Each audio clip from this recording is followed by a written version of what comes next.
1절, 2절은 예수님의 재림 또는 마지막 때와 관련된 상반된 대조를 보여주고 있습니다. 9절은 영원히 멸망한다라고 하는 내용이고 10절은 주님의 영광에 이르게 된다라고 하는 극적인 대조를 지금 하고 있습니다. 이 말씀을 하게 된 이유는 그들이 마지막 때 또는 예수님이 언제 오실까라고 하는 부분에 대한 의문이 있었기 때문으로 보여집니다. 그래서 데살로니가 후서를 보내게 된 이유는 저들이 믿음을 잘 지키고 있다, 또 형제를 사랑한다라고 하는 좋은 소식 또는 반가운 소식이 들렸음에도 불구하고 언제까지 우리가 이 고난을 참아야 되는가에 대한 종말의 문제가 있었고 이것으로 인해서 혼란스러움이 있었다라는 것을 알 수 있습니다. 마지막 때 예수님과 함께 공생의 기간 동안 3년 동안 함께 예수님과 함께 있던 제자들 역시도 마지막 때에 대한 질문을 합니다. 물론 예수님께서 그때에 대한 언급을 하셨기 때문이기도 하지만 제자들뿐만 아니라 이 땅에 사는 모든 사람들의 궁금함이 아닌가 싶습니다. 마지막 때 또는 예수님이 다시 오시는 그때가 언제인가에 대해서 궁금해할 수밖에 없죠. 그러나 예수님은 그 때에 대해서는 아무도 알지 못한다라고 하시면서 그때는 반드시 올 것이다. 중요한 것은 그때가 언제인가가 아니라 그때까지 믿음을 지켜야 한다는 것이 중요함을 가르쳐 주셨습니다. 9절에서 복음에 불순종한 자들의 영원한 멸망을 선포하고 10절에서는 믿음을 지킨 성도들이 직면하게 될 영광스러운 최종 구원에 대해서 강조합니다. 예수님의 재림에 대해서 이 재림이 예수님이 잠시 왔다가 가는 것이 아니라 예수님의 재림은 심판의 완료임과 동시에 구원의 완성임을 강조합니다. 이 재림의 시기를 그날 즉 재림의 때에라고 명시하며 일어날 결과에 대해서 두 가지를 가르쳐 줍니다. 10절을 직역하면 이렇습니다. 그가 그날에 그의 성도들 가운데서 영광을 받으시러 오실 때에 그리고 믿었던 모든 이들 가운데서 경이롭게 여겨지러 오실 때에 이는 당신들에게 전한 우리의 증언이 믿어졌기 때문입니다. 라고 말씀하고 있습니다. 먼저는 예수님께서 재림하실 때에 성도들 가운데서 영광스럽게 되신다는 내용입니다. 변화된다는 것이 아니라 예수님이 굳이 이 땅에 인간으로 성육신하여 오셔서 또 환난과 핍박, 고난을 받으시고 십자가에 달려 죽으신 이유가 바로 이루어졌기 때문입니다. 그렇게까지 수치를 당하시며 인간으로 오신 이유는 바로 우리를 구원하기 위함입니다. 우리가 오늘 하늘 소망에 대한 또 미래에 대한 이 찬송으로 묶여진 찬송을 드렸습니다. 하늘 가는 밝은 길이라고 하는 이 찬양을 대부분은 장례식에서 많이 부릅니다.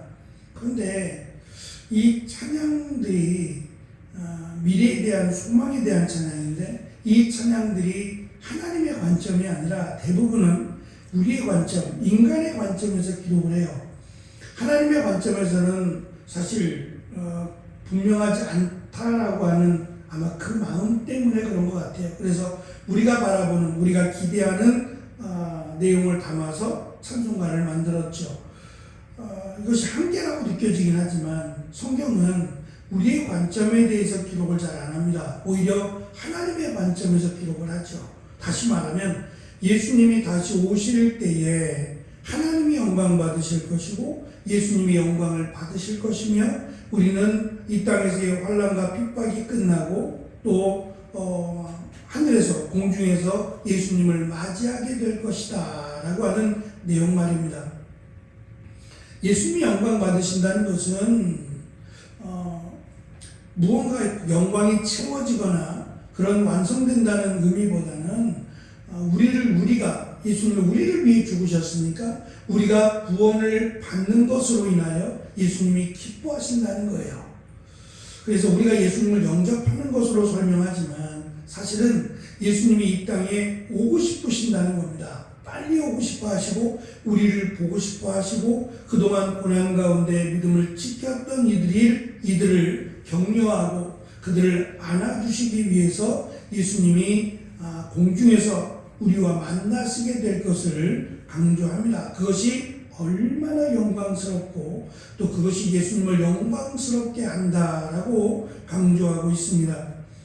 12절에 보면 그리스도의 이름이 영광을 받으실 것이라고 한 번 더 강조를 하고 있습니다.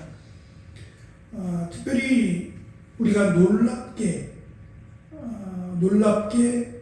될 것이다 라고 하는 이 부분은 시편 68편 35절에 있는 표현으로 단순한 감탄을 넘어서 경외의 대상이 된다, 놀랍다, 경이롭다 라고 하는 이 표현입니다.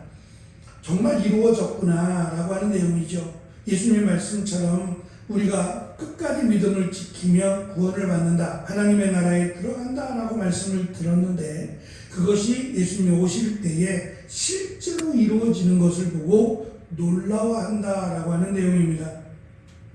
특히 바울은 모든이라고 하는 수식어를 붙여서 유대인이든 이방인이든 믿음을 가진 사람이라면 누구나 이 구원의 자리에 서서 주님을 경배하게 될 것을 강조합니다. 그래서 모든 믿는 자들이 공중에서 예수님을 영접하게 될 것이라고 그리고 그것이 이루어질 것을 다시금 강조합니다. 특별히 우리가 유의해야 될 점은 10절의 말씀 후반부에 있는 것처럼 여러분도 우리가 전한 복음을 믿었으니 주님을 높여드리는 무리 가운데 속하게 될 것입니다 라고 강조하고 있는데 이것은 조금 쉬운 성경으로 쉽게 설명한 내용인 것 같습니다. 당신들에게 전한 우리의 증언이 믿어졌기 때문에 가능하다는 겁니다. 우리가 전한 복음, 이 복음을 믿음으로 고난을 받고 복음을 믿음으로 생활이 완전히 변해버렸어요. 함께 생활하던 자들로부터 배신을 당하고 버림을 당하는 이런 수치와 모욕을 겪게 되었습니다. 하지만 이 복음이 증거한 대로 예수 그리스도를 믿으면 끝까지 믿음을 지키면 구원을 받는다라고 전한 그 증언이 이루어졌기 때문에 여러분들이 공중에서 예수님을 영접하게 될 것이며 또 영원한 구원에 이르게 될 것이다 라는 것을 확인할 수 있는 그 자리가 될 것이라는 겁니다. 성도들의 구원은 금욕이나 행위에 근거하지 않고 사도 바울이 전한 복음 즉 예수 그리스도에 대한 그 믿음으로 인해서 이 일이 이루어질 것이며 또한 이루어졌다라고 하는 것을 확인할 바로 그 시간, 그 자리가 될 것이다 라고 강조하고 있습니다.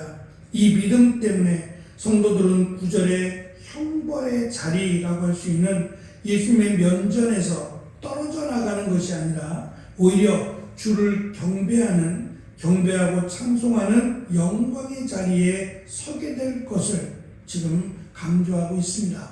이것은 사도 바울이 데살로니가 성도들에게 강조하는 것뿐만 아니라 사도 바울 자신이 믿고 있는 거예요. 이 믿음 때문에 감옥에 갇혀 있어도 찬송할 수 있었고 고난과 핍박 가운데 있어도 기뻐할 수 있었어요.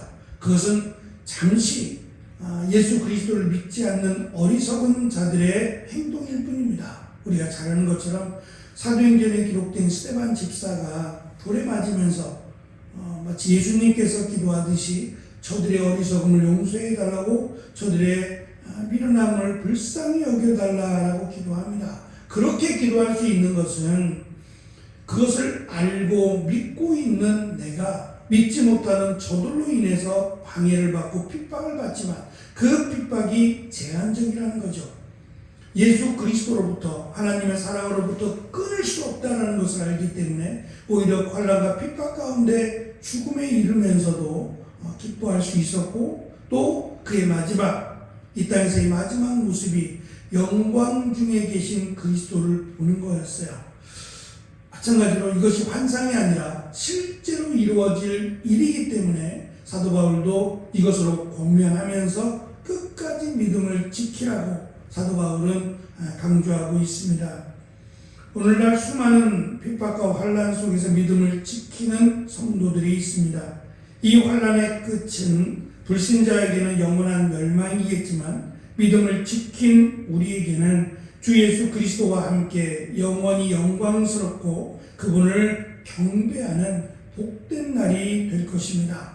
이것이 우리에게는 소망이 되고 우리의 믿음의 근간이 되어야만 합니다. 막연하지 않고 확실하고 분명하게 우리는 예수님을 맞이하게 될 것입니다. 살아있을 때 맞이하게 되든 아니면 우리가 죽음 이후에 맞이하게 되든 어쨌든 우리는 믿음을 지킨 자들로, 그 믿음을 믿는 자들로, 그 복음을 믿는 자들로 예수님을 맞이하게 될 것입니다. 이것이 막연한 것이 아니라 분명하고 확실한 것임을, 그리고 이것을 이루기 위해서 예수님이 성육신하여 이 땅에 오셨고 우리의 죄를 대신하여 십자가에 죽으셨다는 사실을 다시 한번 우리가 확인하고 또 이 사실을 우리가 붙들므로 얼마 남지 않은 2025년 믿음의 경주를 힘있게 은혜 가운데 감사함으로 달려가는 귀한 은혜가 있기를 축원합니다. 기도하겠습니다.